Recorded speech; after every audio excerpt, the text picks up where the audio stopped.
ولمن خاف مقام ربه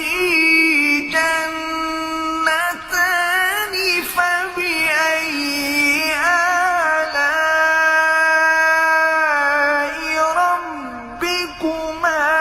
تكذبان ذواتا أفنان فبأي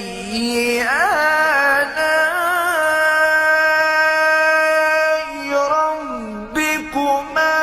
تكذبان فيهما عينان تجريان فبأي آلاء